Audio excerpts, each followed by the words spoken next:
quanto você gosta de você, o quanto você se anula para poder agradar as pessoas, o quanto você deixa de fazer coisas porque os outros não vão aprovar. Meu nome é Juliana Sussman e você já encontrou a sua psicóloga?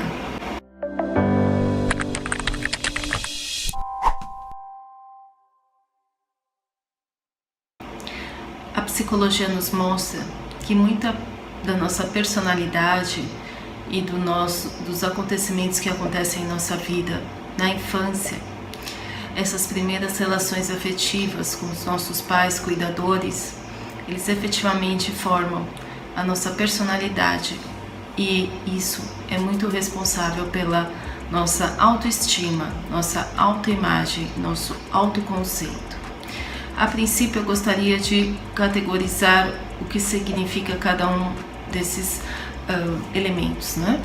A autoestima seria o nome mais popular, porém ela está muito vinculada à autoimagem, certo?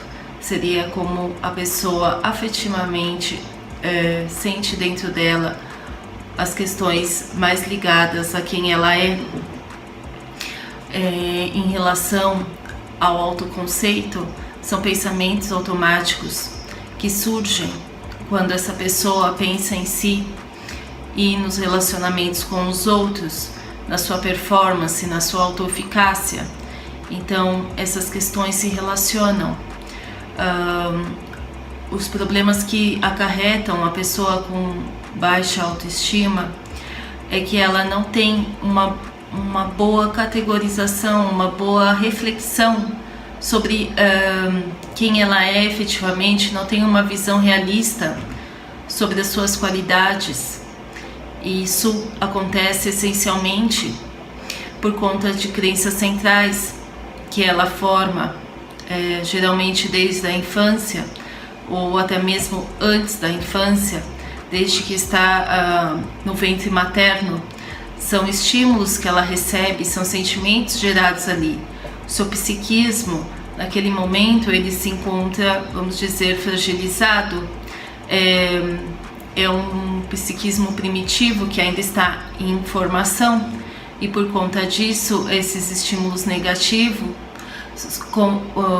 de certa forma, corrompem a personalidade, né, desse indivíduo, deixando ele suscetível e vulnerável a esses gatilhos emocionais que ocorrem tanto na fase adulta como na adolescência, em toda a vida do indivíduo, certo?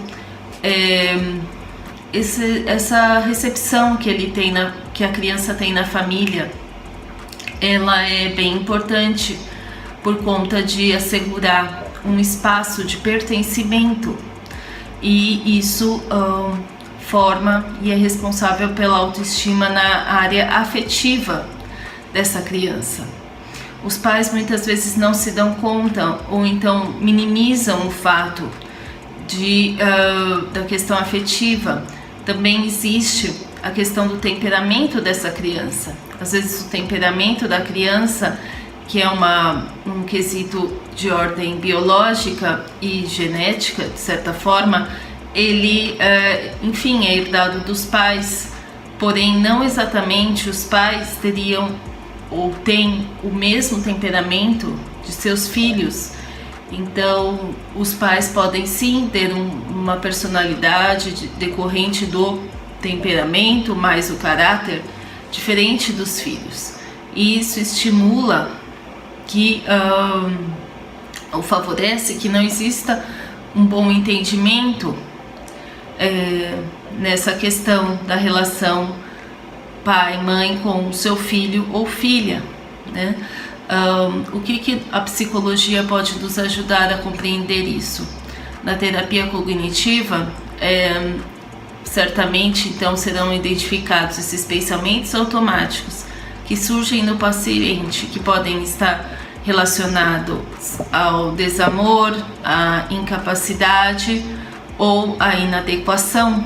Então são essas três crenças primárias que o indivíduo acomete, o indivíduo ele apresenta. Então na sua vida atual, no momento atual da vida da pessoa, surgem desafios a ela, tanto no campo do trabalho, dos estudos, na família, nas relações com os próprios filhos.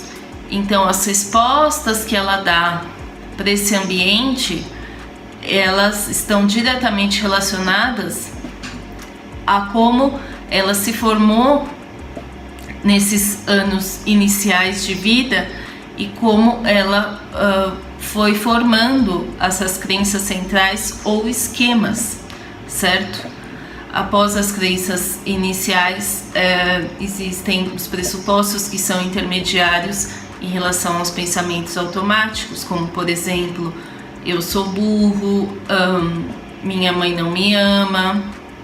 Então isso seria no cotidiano o que a pessoa poderia pensar sobre si. Ele conta que o primeiro exemplo seria sobre uma crença de inadequação ou incapacidade, e o segundo, minha mãe não me ama, sobre uma crença de desamor. O que nós podemos fazer para poder melhorar com respeito a isso?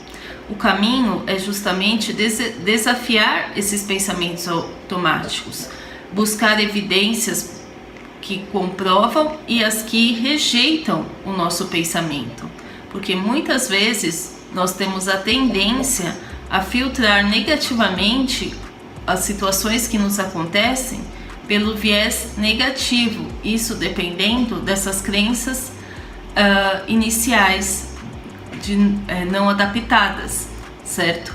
Então isso é feito na terapia cognitiva e ajuda muito o paciente a superar os seus traumas, melhorar a sua autoestima, melhorar a sua autoconfiança e a sua relação com o mundo, consigo mesmo, com o seu futuro.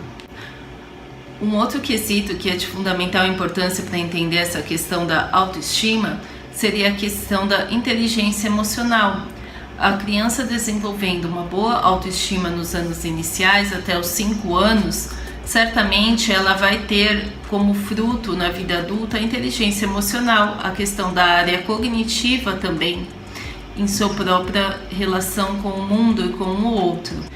Uma questão muito presente na vida das pessoas com baixa autoestima é a questão do medo de falhar, a questão da vulnerabilidade, de não se sentir perfeito, o que sabemos que é muito pouco provável ou impossível que uma pessoa seja perfeita. Isso não existe, mas como forma de compensação por uma imagem que ele tenha de si, de inadequação, ele fica buscando essa perfeição, que seria altamente tóxica para a própria vida. Então, lidar com as suas fragilidades, com as suas limitações, e também reforçar e levar em conta os seus pontos fortes.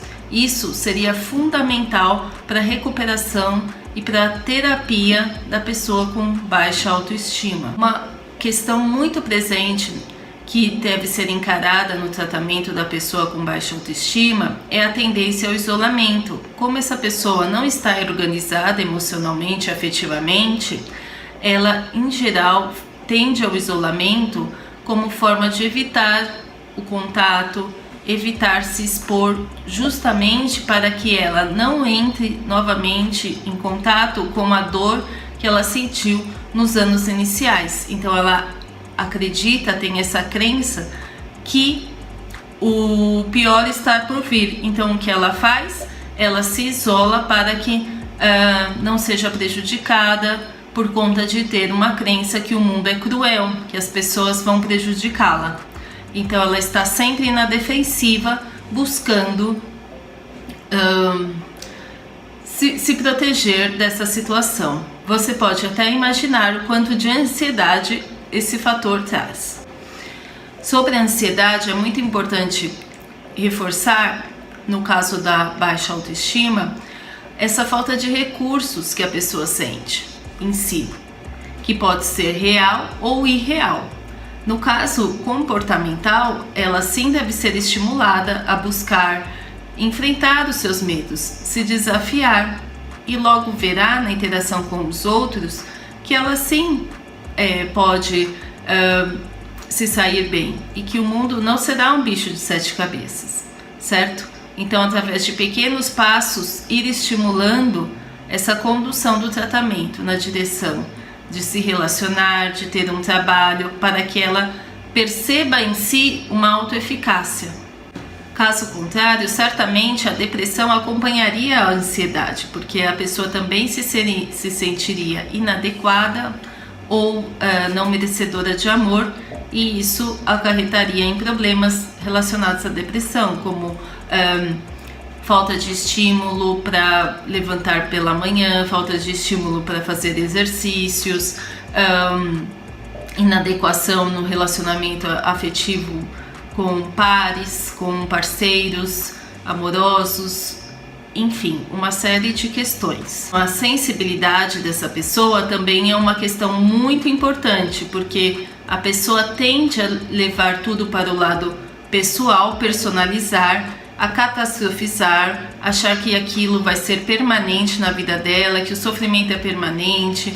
Então isso leva essa pessoa num sofrimento de tamanho grau que ela fica certamente numa espiral descendente, né? Ela fica catastrofizando pensamentos, através de pensamentos tudo ou nada, e isso a leva a uma sensibilidade extrema no trato com as pessoas e na própria relação com o mundo do trabalho, com o mundo das relações sociais, enfim, dos ambientes que ela vive. Isso também pode levar à questão da baixa autoestima, a pessoa não gostar de si. Ela também vai acabar atraindo pessoas que, de certa forma, são tóxicas para ela, ou são parceiros tóxicos ou amigos tóxicos, porque como ela não gosta de si, ela trata de se aproximar de pessoas que, de certa forma, a desvalorizam por ela mesma não ter um amor próprio. Quando nós nos percebemos melhores, certamente coisas boas começam a acontecer. Então, revisar sempre, desafiar esses pensamentos automáticos que nos comprometem, que levam a nossa vida para lugares ruins. Devemos sim cuidar desses aspectos e dos aspectos também relacionados à nossa saúde emocional, à nossa área social, educativa, nossa área cognitiva e afetiva e também a nossa área corporal, certo? Eu espero que esse conteúdo tenha sido de ajuda para vocês. Eu também convido a todos a se inscreverem no canal Encontre Seu Profissional, onde vocês encontrarão vídeos excelentes de profissionais da área da psicologia, educação física, fisioterapia, fonoaudiologia e muitas outras especialidades para uma melhora integral da nossa saúde emocional. Ok? Muito obrigada, e se vocês quiserem conhecer o meu trabalho, também convido a olharem aqui embaixo na descrição do vídeo, onde vocês encontrarão os meus dados. Muito obrigada e até o próximo vídeo.